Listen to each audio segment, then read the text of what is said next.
اور آیت مکمل ہونے کی، اس پر ٹھہرنا چاہیے۔ میم وقف کی کون سی علامت ہے اور اس پر کیا کرنا چاہیے؟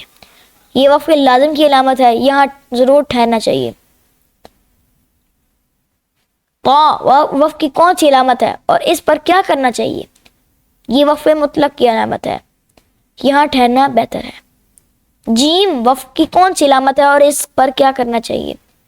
یہ وقف جائز کی علامت ہے، یہاں ٹھہرنا بہتر ہے اور نہ ٹھہرنا بھی جائز ہے۔ زا وقف کی کون سی علامت ہے اور اس پر کیا کرنا چاہیے؟ یہ وقف مجوز کی علامت ہے، یہاں ٹھہرنا جائز مگر نہ ٹھہرنا بہتر ہے۔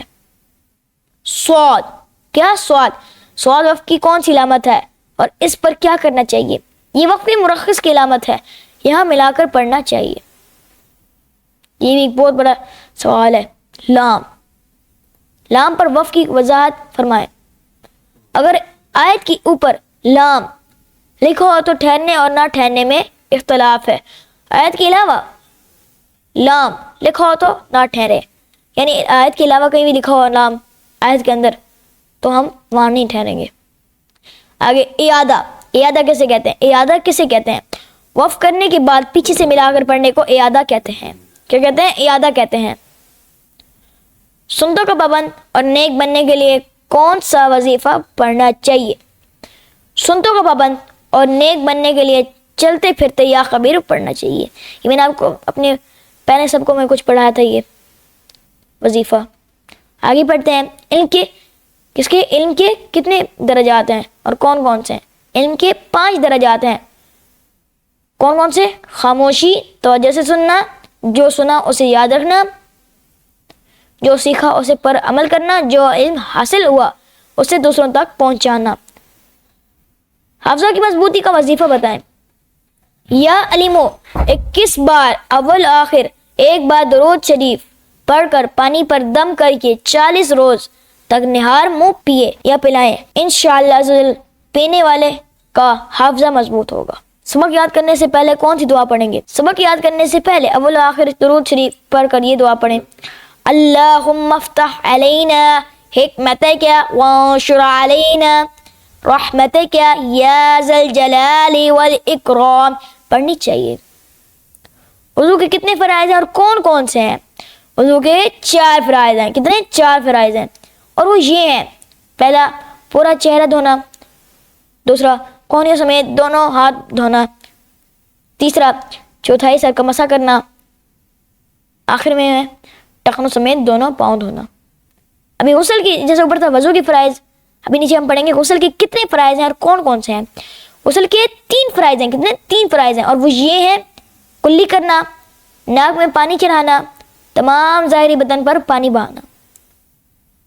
آگے بڑھیں گے تیمم کے فرائض۔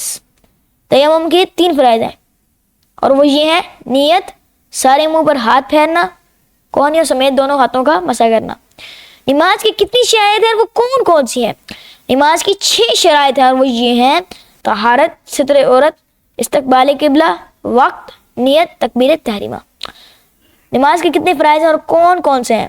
نماز کے 7 فرائض ہیں، اور وہ یہ ہیں: تکبیر تحریمہ، قیام، قرات، رکوع، سجود، قاعدہ اخیرہ، خروج بسنعہ۔ تو اسی کے ساتھ ہمارے پیارے دوستوں اس قاعدے کا ہم یہیں پر اختتام کرتے ہیں۔ انشاءاللہ عز الکریم کل سے ہم مدنی قاعدے کی نصاب پڑھیں گے۔